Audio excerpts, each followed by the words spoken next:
Hi everyone, आज हम start करने वाले हैं इंडियन नेशनल मूवमेंट का जो पहला पार्ट है। हम यहाँ स्टार्ट करेंगे।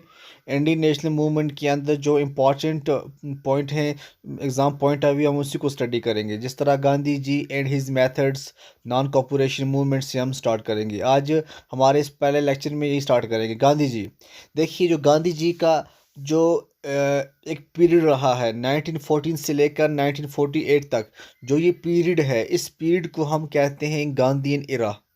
ठीक है, 1948 से 1948 तक जो एक पीरियड रहा है गांधी जी का, उसको हम कहते हैं गांधीयन इरा। इस जिस तरह मॉडरेट इरा और एक्सट्रीमिस्ट एरा जो है ना, तो ये मॉडरेट थे, एक्सट्रीमिस्ट थे, ये भी एक एरा गुजरा है। तो ये जो एक पीरियड था 1914 से लेकर 1948 तक का, ये जो पूरा ये पीरियड है, इसको हम कहते हैं गांधीयन एरा। ठीक है, अब हम देखेंगे गांधी एरा। गांधी जी के बारे में थोड़ा पढ़ते हैं। गांधी जी बर्न कब हुए? 2 अक्टूबर पोरबंदर गुजरात के अंदर ये पैदा हुए। तो हम ज़्यादातर अब डिस्कस करेंगे इसके बारे में, इस गांधी एरा के बारे में ज़्यादा डिस्कस करेंगे किस तरह रहा। तो 181903 टू 1940 ही practice law in South Africa. ठीक है, ये पहले जब इन्होंने अपनी एजुकेशन को कंप्लीट किया, इन्होंने जब लॉ किया, लॉ के बाद इन्होंने क्या किया, ये साउथ अफ्रीका चले गए प्रैक्टिस करने के लिए लॉ को। ठीक है, तो ज़्यादातर टाइम इनका साउथ अफ्रीका में रहा। 1893 से 1914 तक जो ये टाइम था, जो ये पीरियड था, ये पीरियड इन्होंने साउथ अफ्रीका के अंदर गुजारा। ठीक, तो उसके बाद 1914 के बाद 1948 तक ये यहाँ ही रहे। हमारे हिंदुस्तान के जो मूवमेंट चलाई गई, ठीक है, उन्हीं मूवमेंट्स के अंदर ये रहे। तो हालांकि इनको बहुत प्रॉब्लम भी हुई, तो लेकिन ये इन्होंने सहते रहे, प्रॉब्लम भी ये सहते रहे। तो ही फाउंडेड नेटल इंडियन कांग्रेस। ठीक है, नेटल इंडियन इंडियन कांग्रेस किसने फाउंड की? गांधी जी ने। ठीक है ना, ही फाउंडेड नेटल इंडियन कांग्रेस। जब ये 1915 को वापस इंडिया आए, तो गोपाल कृष्णा गोखले ने इनके गुरु थे। गोपाल कृष्णा गोखले जो थे, ये इनके पॉलिटिकल गुरु थे। कब? जब इन्होंने 1915 में यहाँ ही पे थे, तो गोपाल कृष्णा जो गोखले थे, ये इनके क्या थे? पॉलिटिकल गुरु थे। जब ये इंडिया में आए, जब गांधी जी इंडिया में आए, इन्होंने अच्छी तरह से पहले यहाँ पे देखा कि किस तरह पॉलिटिकल जो एक्टिविटीज़ हैं उनको किस तरह बढ़ाना है। तो ये आहिस्ता आहिस्ता, ये जो गोपाल कृष्णा गोखले जी थे, इनसे इन्होंने मुलाकात की। तो उसके बाद इन्होंने इनसे पॉलिटिक्स जो सीखी, जो इनको जो गुरु थे पॉलिटिकल सीखने, जो इनके जो उस्ताद थे, तो वो थे गोपाल कृष्णा गोखले जी। तो उन्होंने इनको अच्छी तरह पॉलिटिक्स में लाया। तो पॉलिटिक्स का जो भी एक्टिविटीज़ रही इनके जो हिंदुस्तान के अंदर, तो इन्होंने किया। अब देखो, हम कुछ मेथड्स बताएंगे आपको। देखिए जो मेथड्स इन्होंने लाए थे मूवमेंट में, कि किस, देखो हर जगह कोई ना कोई, आजकल देखते हो लगभग बहुत सी कंट्रीज़ हैं जो क्या कहती हैं कि वो अब आज़ादी मांगती हैं। ठीक है, अब क्या हुआ, हिंदुस्तान के अंदर हम हिंदुस्तान वालों ने भी अंग्रेज़ों से आज़ादी मांगी। अब आज़ादी मांगने का जो मेन मकसद था, वो हमें यही था कि हम अपना राज खुद करें। क्योंकि जो अंग्रेज़ थे वो बहुत जुल्म करते थे, जो फार्मर्स थे, फार्मर्स को भी बहुत तंग करते थे। लेकिन जो हमारे गांधी जी थे, इनको फादर ऑफ नेशन भी कहा गया है। क्यों कहा गया है? क्योंकि देखो जिस तरह अमेरिका है, अमेरिका में क्या थी? वायलेंस थी। ठीक है, अभी भी वायलेंस है। तो फ्रांस में भी वायलेंस है। तो अमेरिका में भी वायलेंस से सब कुछ हुआ, फ्रांस में भी वायलेंस से सब कुछ हुआ। लेकिन ये इंडिया था, यहाँ पे वायलेंस के बग़ैर इन्होंने ऐसे मेथड्स इस्तेमाल किए अंग्रेज़ों के ख़िलाफ़ कि वायलेंस भी नहीं हुई, तो अपने जो इनको हक थे, हक भी इन्होंने ले लिए। तो ऐसा करना कि विदाउट वायलेंस अपनी बात आगे रखना, जो प्रेजेंट होती हुकूमत होती है, उसके आगे विदाउट वायलेंस अपनी बात रखना, खासकर जब बहुत सारे लोग एक जगह इकट्ठे होते हैं, तो आप खुद जानते हो कि कभी भी वायलेंस हो सकती है। तो सबसे पहले हम बात करेंगे सत्याग्रह। सत्याग्रह क्या होता है? सत्याग्रह का मतलब होता है, सत्या मतलब ट्रुथ, सत्या मतलब ट्रुथ, और जो ग्रह ग्रह क्या होता है? डेडिकेशन। समझ लो, गांधी जी जो थे वो हमेशा सच्चाई के साथ थे। वो हमेशा यही चाहते थे कि सच्चाई हमेशा आगे रहे। ठीक है, जो काम भी किया जाए वो विदाउट वायलेंस किया जाए और अच्छी तरह से किया जाए, और इस तरह अंग्रेज़ों को पटाया जाए ताकि अंग्रेज़ों को महसूस भी ना हो कि ये किस तरह से हमारे ऊपर हैवी हो रहे हैं। ठीक है, अब देखो, जो सत्याग्रह था, सत्याग्रह हम बात करेंगे, इनको इंस्पायर इनको किया लायो टॉल्स्टॉय ने। लियो टॉल्स्टॉय ने, टॉल्स्टॉय और हिंदू स्क्रिप्चर से ये इंस्पायर हुए। ठीक है, जो भी बड़े बड़ी हस्तियाँ हैं ना, चाहे वो दुनिया के किस कोने, जिस कोने में भी हो, उनको कहीं ना कहीं किसी न किसी चीज़ से ये इंस्पायर होते हैं, और वो हमेशा ट्रुथ पे थे, और हमेशा वो ट्रुथ को ही सर्च करते थे कि हमेशा सच्चाई आगे हो, और सच्चाई के साथ वो आगे रहते थे। ये सत्याग्रह का था। ठीक है, अब देखो चंपारण, खीदा एंड अहमदाबाद। अब देखो ये क्या है? तो ये जगह जो है चंपारण, खीरा एंड अहमदाबाद, यहाँ पे क्या हुआ था? यहाँ पे वायलेंस हुई थी, यहाँ पे लोगों के ऊपर बहुत जुल्म किया जाता था। अब जहाँ पे जुल्म किया जाता था, तो वहाँ पर जिस जगह भी जुल्म होता था, गांधी जी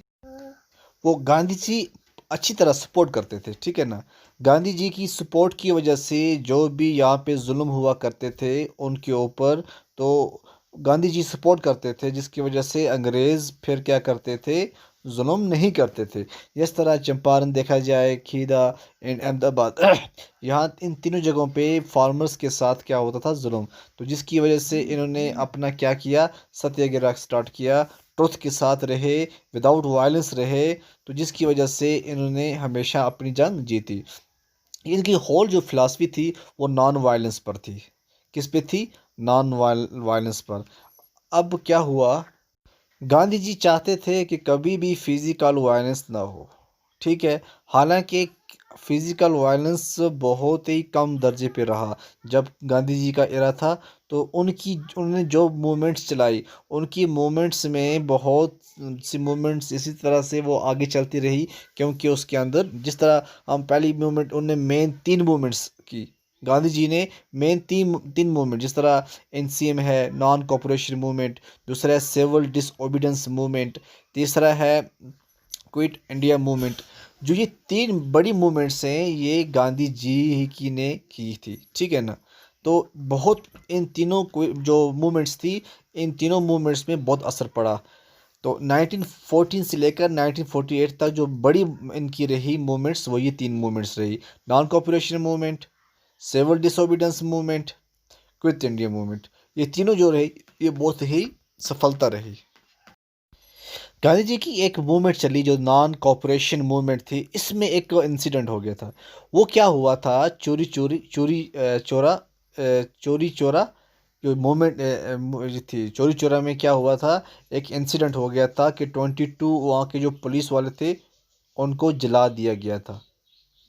ठीक है ना, एक पुलिस स्टेशन के अंदर तब नॉन कॉपरेशन मूवमेंट चल रही थी गांधी जी की, कि तब क्या हुआ? जो चोरी चोरा इंसिडेंट हो गया था, तो उसकी वजह से इनको बहुत तो प्रॉब्लम भी आई। यही एक मूवमेंट के दरमियान यही एक घटना थी जो गांधी जी को लगा कि ये वायलेंस में तब्दील होगी। तो नॉन उसी टाइम जब ही चोरी इंसिडेंट जो ही हुआ, चोरी चोरा, तब इन्होंने नॉन कॉपरेशन मूवमेंट थी, इसको बंद कर दिया ताकि आगे जाके और वायलेंस ना हो जाए। हालांकि वो भी जो हुआ था वो भी अंग्रेज़ों ने ख़ुद किया था, अंग्रेज़ों की वजह से वो पे हुआ था। तो उसके बाद गांधी जी का जो सबसे एक और अच्छा रहा यहाँ पे सिस्टम जो रहा गांधी जी का, देखो पहले क्या हुआ करता था जब गांधी जी यहाँ हिंदुस्तान के अंदर नहीं आए थे।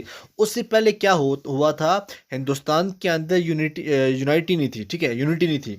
तो यूनिटी नहीं थी हिंदुस्तान के अंदर, नॉर्थ वाले अलग लड़ रहे थे, साउथ वाले अलग लड़ रहे थे अपने लिए, ईस्ट वाले अलग और वेस्ट वाले अलग। तो यहाँ पे जो यूनिटी थी वो नहीं थी। तो गांधी जी ने क्या क्या किया, सबसे अच्छा रोल रहा गांधी जी का, जब वो आए उन्होंने एक यूनिटी पैदा की, ठीक है ना। क्योंकि विदाउट यूनिटी में कहते हैं ना, इत्तेफाक में ताकत है।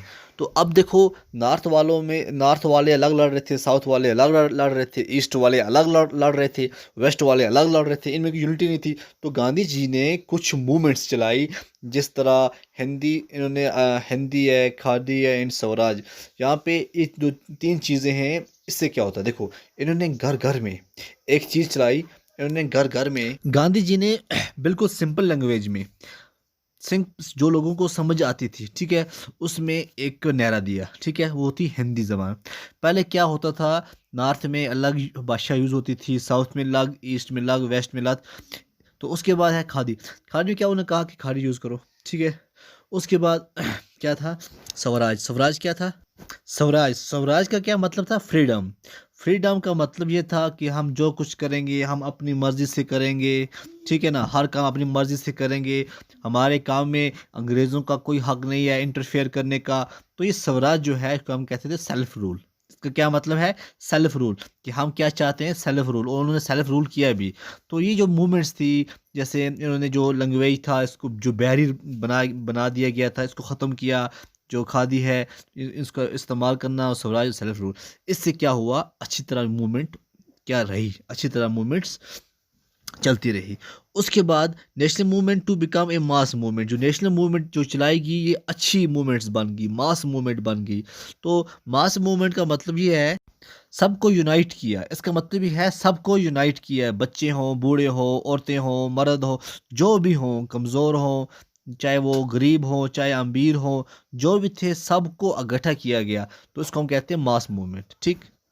फिर गांधी जी ने कहा, swadeshi to uplift the poor and the rural people. Swadeshi का मतलब क्या है, जो कपड़े हम हिंदुस्तान में बने हुए हैं, ठीक है, उसका ज़्यादा से ज़्यादा यूज़ करो, ठीक। अंग्रेज़ों को क्या करो, बाइकआउट करो। और जो क्या ना, जो भी फॉरेन गुड्स हैं उनको क्या करना है, बाइकआउट करना है। ये एक मेन मुद्दा रहा। तो उसके बाद जो रूरल पीपल हैं उनको अच्छी तरह से उनको रिस्पेक्ट दी जाए, ठीक है, तो उनके साथ भी अच्छी तरह रहो। तो ये चीज़ें जो कि जो मास मूवमेंट बन गई, जो ये क्या नाम मूवमेंट्स चलाई गई, तब जाके लोगों में क्या हुई, यूनिटी हुई। तो लोगों ने जाके अंग्रेज़ों के ख़िलाफ़ अपनी बातों को रखा। फिर गांधी जी ने कंस्ट्रक्टिव प्रोग्राम, देखो कंस्ट्रक्टिव प्रोग्राम लॉन्च किए। इसमें ये था कि जो वुमेंस का हक है वो मिलना चाहिए। तो जो कास्टिज़्म है, अच्छा, जो बहुत सारी जो चीज़ें थी, इनको रेसिज्म, इनको ख़त्म किया जाए। तो ये प्रोग्राम्स लॉन्च किए गए नेशनल लेवल पर, ताकि क्या हो जाए, अंग्रेज़ों के ख़िलाफ़ हमारी आवाज़ उठ जाए। ही believed moral values in politics, कुछ ना कुछ एथिक्स होना चाहिए। इन्होंने ये कहा था कि कोई भी ऐसा ना हो कि जो क्या नाम, जुल्म से अपनी पॉलिटिक्स चलाई जाए, ठीक है। या जिस तरह यहाँ हिंदुस्तान में चल रही है, -24 पे जीडीपी पहुँच गई है, फिर भी हमारे हिंदुस्तान के जो लोग हैं, जो समझदार लोग हैं, वो उसको सपोर्ट कर रहे हैं गवर्नमेंट को। देखो, गवर्नमेंट हिंदू हो या मुस्लिम हो, इससे हमें लेना देना नहीं है। तो इंसानियत होनी चाहिए, ठीक है ना। और कम से कम गवर्नमेंट चलानी आनी चाहिए। यहाँ पे देखो, आज जो सिस्टम बन चुका है हिंदुस्तान के अंदर, ये बिल्कुल ख़राब बन चुका है। आप देख सकते हैं कि किस तरह -24 जीडीपी पहुँच गई है, फिर भी आप लोग सपोर्ट कर रहे हो। यही इसीलिए जो हमारा हिंदुस्तान है ये पीछे है।